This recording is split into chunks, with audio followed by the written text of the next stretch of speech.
Bismillahirrahmanirrahim. Assalamualaikum warahmatullahi wabarakatuh. Salam sejahtera bagi kita semua. Salam. Pada kesempatan kali ini, video Eldita membahas terkait soal dan pembahasan tenaga teknis arsiparis, baik ahli maupun terampil. Jangan lupa ya, like, subscribe, dan tekan loncengnya. Baik, kita langsung ke soal pertama. Pihak yang bertanggung jawab terhadap pengelolaan arsip dinamis adalah A. Kepala Lembaga Pengelola, B. Unit Pengelola Kearsipan, C. Lembaga Kearsipan, D. Manajer Bagian Kearsipan, E. Pencipta arsip. Jawabannya adalah E. Sesuai PP nomor 28 tahun 2012, pasal 29 ayat 3 berbunyi bahwa pengelolaan arsip dinamis menjadi tanggung jawab pencipta arsip. Soal kedua. Dalam hal autentisitas arsip, pada kegiatan pembuatan dan penerimaan arsip, pihak yang bertanggung jawab terhadap hal tersebut adalah A. Unit pengolah, B. Pencipta arsip, C. Kepala lembaga, D. Unit kearsipan, E. Kepala ANRI. Jawabannya adalah A.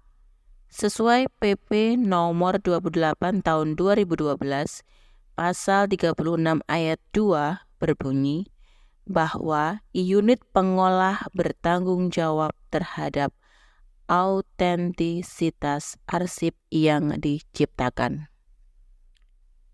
Soal ketiga. Ketersediaan arsip dinamis pada kegiatan penggunaan arsip menjadi tanggung jawab A. Unit pengolah, B. Pencipta arsip, C. Kepala lembaga, D. Unit kearsipan, E. Kepala ANRI. Jawabannya adalah B. Sesuai PP nomor 28 tahun 2012 pasal 37 ayat 2 berbunyi bahwa ketersediaan dan autentisitas arsip dinamis menjadi tanggung jawab pencipta arsip. Soal keempat. Dalam pemeliharaan arsip inaktif menjadi tanggung jawab A. Unit pengolah, B. Pencipta arsip, C. Kepala unit kearsipan, D. Unit kearsipan, E. Kepala ANRI. Jawabannya adalah C. Sesuai PP nomor 28 tahun 2012 pasal 43 ayat 1 berbunyi bahwa pemeliharaan arsip inaktif menjadi tanggung jawab kepala unit kearsipan. Soal kelima. Pemeliharaan arsip vital menjadi tanggung jawab A. Unit pengolah, B. Pencipta arsip, C. Pimpinan unit pengolah, D. Unit kearsipan, E. Kepala ANRI. Jawabannya adalah C. Sesuai PP nomor 28 tahun 2012 pasal 50 ayat 3 bahwa pemeliharaan arsip vital sebagaimana dimaksud dalam pasal 40 ayat 2 menjadi tanggung jawab pimpinan unit pengolah. Soal ke-6. Di bawah ini, yang tidak termasuk alasan pencipta arsip dapat menutup akses atas arsip adalah A. Menghambat proses penegakan hukum. B. Merugikan ketahanan ekonomi nasional. C. Merugikan kepentingan politik luar negeri. D. Mengungkapkan data pribadi. Jawabannya adalah D. Menurut Undang-Undang Nomor 43 Tahun 2009 Pasal 44 Ayat 1, bahwa alasan pencipta arsip dapat menutup akses atas arsip adalah 1. Menghambat proses penegakan hukum. 2. Merugikan ketahanan ekonomi nasional. 3. Merugikan kepentingan politik luar negeri, dan masih banyak lagi. Soal ke-7. Fajar adalah seorang pejabat di kementerian. Ia diam-diam menyimpan salinan arsip terkait anggaran tertentu yang bersifat sangat rahasia dan ingin memanfaatkannya untuk tujuan diri sendiri. Berdasarkan undang-undang yang ada, ia dikenakan hukuman pidana berupa A. Penjara paling lama 10 tahun dan denda 500 juta. B. Penjara paling lama 1 tahun dan denda 500 juta. C. Penjara paling lama 5 tahun dan denda 125 juta.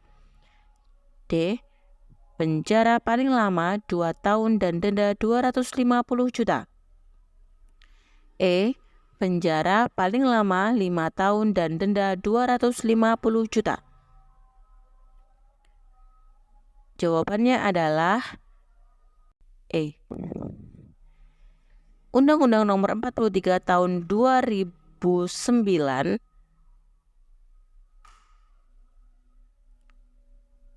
Pasal 81 Ayat 1, bahwa setiap orang yang dengan sengaja menguasai dan atau memiliki arsip negara sebagaimana dimaksud dalam pasal 33 untuk kepentingan sendiri atau orang lain yang tidak berhak dipidana dengan pidana penjara paling lama 5 tahun dan denda paling banyak 250 juta.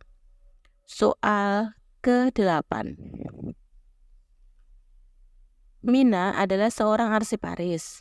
Salah satu tugasnya adalah mengelola arsip-arsip dari dinamis dan statis. Ia memberikan arsip dinamis kepada temannya hanya karena temannya ingin mencoba membaca arsip tersebut. Berdasarkan undang-undang, hal tersebut tidak boleh, dikarenakan arsip hanya diberikan kepada siapa yang membutuhkan. Berdasarkan undang-undang yang ada, ia dikenakan hukum pidana berupa A. Penjara paling lama 10 tahun dan denda 500 juta. B. Penjara paling lama 5 tahun dan denda 500 juta. C. Penjara paling lama 3 tahun dan denda 125 juta. D. Penjara paling lama 2 tahun dan denda 250 juta. E. Penjara paling lama 3 tahun dan denda 250 juta. Jawabannya adalah C. Undang-Undang Nomor 43 Tahun 2009 Pasal 82 Ayat 1, setiap orang yang dengan sengaja menyediakan arsip dinamis kepada pengguna arsip yang tidak berhak sebagaimana dimaksud dalam pasal 42 ayat 1, maka dipidana dengan pidana penjara paling lama 3 tahun atau denda paling banyak 125 juta. Soal ke-9. Arsiparis dengan kualifikasi teknis atau penunjang profesional yang pelaksanaan fungsi dari tugasnya serta kewenangannya mensyaratkan penguasaan pengetahuan teknis di bidang kearsipan disebut A. Arsiparis kategori kompetensi. B.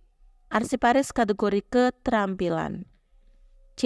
Arsiparis kategori profesional. D. Arsiparis kategori dasar. E. Arsiparis kategori keahlian. Jawabannya adalah B. Menurut Permenpan Nomor 13 Tahun 2016 Pasal 1 Ayat 7, bahwa arsiparis kategori keterampilan adalah arsiparis dengan kualifikasi teknis atau penunjang profesional yang pelaksanaan fungsi dan tugasnya serta kewenangannya mensyaratkan penguasaan pengetahuan teknis di bidang kearsipan.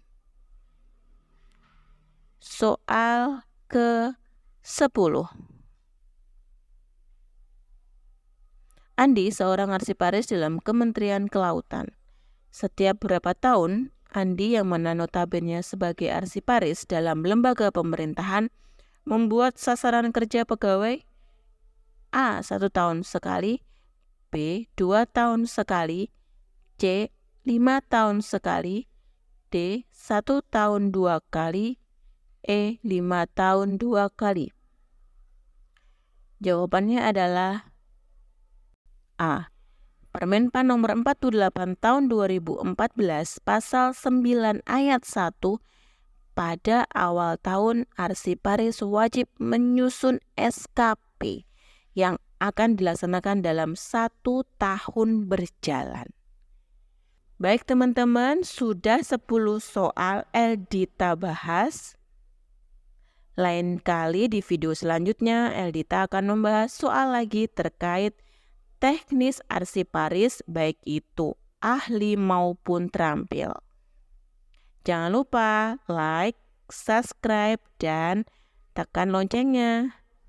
Wassalamualaikum warahmatullahi wabarakatuh. Salam sejahtera bagi kita semua.